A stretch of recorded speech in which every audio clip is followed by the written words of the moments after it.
In a move that feels like a high-stakes thriller, the Fédération Internationale de l'Automobile has finally greenlit the 100% sustainable fuel from Petronas just as the clock runs out for the Australian Grand Prix. If you thought the drama was reserved strictly for the asphalt, think again, because the technical war between Brackley and Kuala Lumpur has been a total bloodbath over these last few weeks.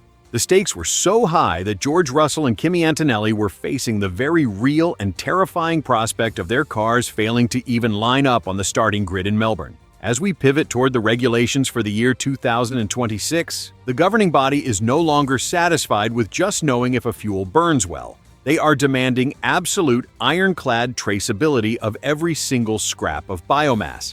Petronas was sprinting against the clock, fighting to prove the exact origin of every molecule within their new electronic fuel blend. Without this official certification, the Mercedes team would have been forced to utilize a makeshift provisional mixture, which would have absolutely gutted their energy deployment and left that V6 turbo engine churning out significantly less than its designed 536 horsepower. Since the motor generator unit heat has been consigned to the history books, the thermal engine now requires brutal, uncompromising efficiency to avoid falling victim to massive turbo lag coming out of those slow corners in Australia. This specific Petronas fuel was engineered with an incredibly high energy density to offset the drop in mass flow rates mandated by the regulators.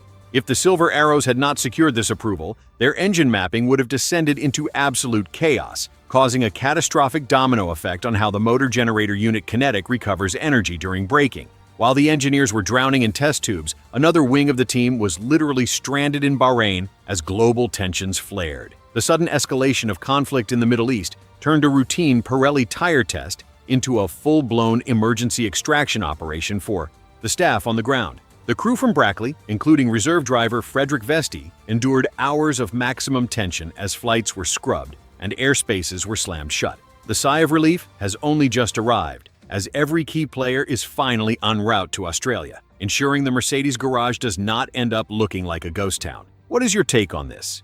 Was this entire fuel saga just a clever bit of sandbagging by the Mercedes camp to hide their true pace? Or did they truly flirt with a total season-opening disaster? While the Silver Arrows are busy popping champagne over their new fuel and Lando Norris is traded verbal blows with George Russell, Adrian Newey has decided to stop pulling his punches. The most successful designer in history just signaled a massive recovery process at Aston Martin before the first green light has even flashed. This statement hit Albert Park like a live grenade, suggesting that Lawrence Stroll's ambitious squad might already be throwing in the towel for the Australian Grand Prix. It seems they are shifting every single resource toward the technical revolution that Newey will officially captain starting this March. It is the classic one step back to take two steps forward strategy, but does the fan base actually have the patience for a white flag this early in the game? When a man of Newey's caliber uses the term recovery process, it is a secret code that every insider understands. The current car is suffering from fundamental correlation disasters. The rumors swirling around the hospitality units indicate that the Aston Martin wind tunnel is essentially lying to the engineers. What they see in the simulations is not translating to the asphalt. Newey has reportedly identified a fatal flaw where the rear suspension cannot handle the violent, instantaneous torque delivery of the new hybrid power units. Instead of burning through expensive components and wasting millions of dollars in Melbourne, the team appears to be operating in a state of total damage control. In the midst of this chaos, legendary commentator Martin Brundle is putting all his chips on Charles Leclerc taking the victory for the Scuderia. Why is he so confident? The telemetry data from the long runs in Bahrain revealed a terrifying truth for the rivals. The SF26 is the only car that is truly mastering thermal degradation. While others are seeing their tires melt away in long stints, the Ferrari is keeping its rubber in the perfect operating window, which is crucial for the variable track temperatures we expect in Melbourne. It is a level of mechanical grip that looks almost unbeatable at this stage. Brundle did not stop there. He placed George Russell, the same man Norris labeled as sneaky, firmly in second place. It appears that the psychological warfare and the sheer efficiency of the Mercedes engine, powered by that new 100% sustainable Petronas fuel, are convincing the seasoned experts who truly know the game. But the real headline for the podium is the prediction of a massive party in the streets of Melbourne. Oscar Piastri taking third place. If this happens, it would shatter a native podium drought that has haunted Australian drivers since 1983. While the McLaren of Norris is struggling with excessive aerodynamic drag on the straights, Piastri is reportedly managing his motor generator unit kinetic with surgical precision. This superior energy management ensures he has that vital extra burst of power for the final laps at Albert Park, allowing him to defend against any late race charges. Lando Norris has finally decided to pull back the curtain and detonate a massive explosion that is currently echoing through every single hospitality unit at Albert Park. The reigning world champion completely discarded any sense of diplomacy, choosing instead to publicly expose what the paddock has only been whispering about in the shadows for months. George Russell is arguably the most cunning and devious driver on the entire starting grid today. Norris was incredibly blunt, stating that Russell always knows exactly what he is doing at every single moment of a race weekend. By measuring his rival against legendary figures like Lewis Hamilton and Max Verstappen, Lando made it crystal clear that the real danger does not just lie in George's right foot, but in his calculated psychological warfare. It appears Russell might be wearing a mask of polite cordiality, specifically to destabilize his opponents and craft a favorable narrative within the team dynamics. Why does this cleverness from Russell strike such a chord of fear within the McLaren garage?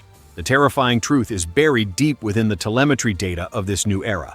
Under the brand new regulations, power delivery is now split exactly 50-50 between the internal combustion engine and the electric power unit. The secret to winning is no longer just about pushing the throttle to the floor, but knowing precisely where to execute the energy deployment from the battery and where to save it to avoid that dreaded power clipping at the end of the long straights. If a driver is sneaky enough to bait an opponent into draining their battery too early, they become untouchable. Lando knows that Russell is a master of this specific type of manipulation, using the complex energy recovery systems as a weapon rather than just a tool. If the Mercedes driver can control the pace of the race through mind games, he effectively neutralizes the raw speed advantage that the McLaren might still hold on certain sectors of the track. If you actually believed that McLaren would arrive in Melbourne with their chests puffed out as the defending champions, Oscar Piastri just threw a massive bucket of ice water over the entire fan base.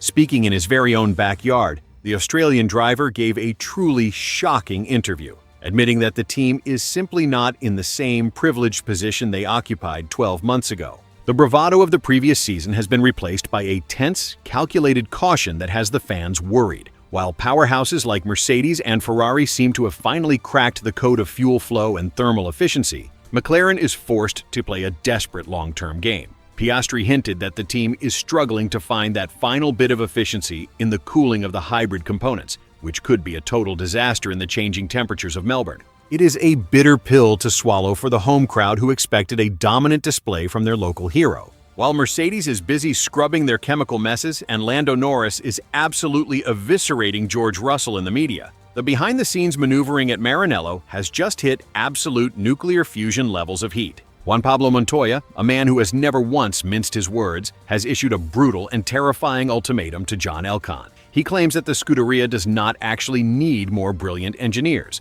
What they are missing is a cold-blooded shark commanding the pit wall to survive the Piranha Club of Formula One. Montoya's argument is heavy and uncompromising. He insists that the prancing horse will only reclaim its legendary killer-of-all status if they are willing to endure 2 full years of organized chaos under the iron fist of Christian Horner. The fundamental problem in Maranello has never truly been about raw engine horsepower, which they have in spades, but rather the toxic culture of publicly scapegoating and frying their leaders the moment things go south. Montoya was incredibly blunt. Ferrari needs to learn the art of silence from the likes of Mercedes and McLaren. The contrast in management styles is staggering and frankly embarrassing for the Italians. When Kimi Antonelli crashes his car, the Mercedes public relations machine immediately labels it a valuable learning curve for the future. However, the second a Ferrari driver or strategist makes a single mistake, the Italian press demands their head served on a silver platter before the sun even sets.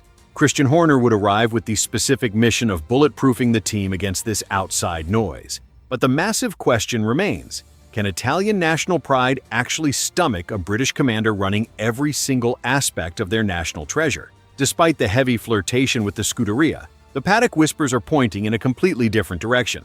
Enstone. Rumors are swirling that Horner is negotiating for a significant ownership stake in Alpine, which is now carrying a powerful Mercedes engine. Montoya believes Alpine is the perfect safe harbor. because it is located just 30 minutes away from the Red Bull racing factory. But let's be totally honest here. Who in their right mind would refuse the legendary glow of the Cavallino Rampante if they had the chance to rewrite history alongside a 7-time champion like Lewis Hamilton?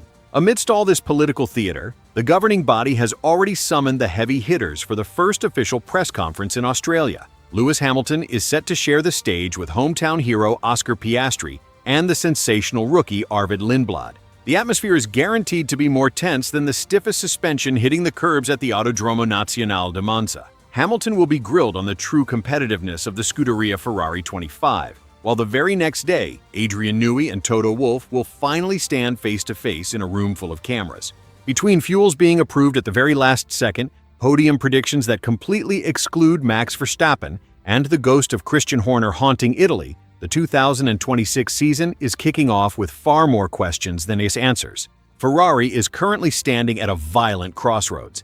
They either maintain their current structure and pray that the long-run pace of Charles Leclerc is legitimate, or they implode the entire system to bring in the greatest strategic mind of the modern era. What do you think? Would you hand over the keys to Maranello to Christian Horner? Or do you believe that would be the absolute end of Ferrari's soul? Can Hamilton actually secure his 8th world title with a car that is currently suffering through its development? Drop your take in the comments right now and explode that like button. A big hug, thanks, and I am out of here.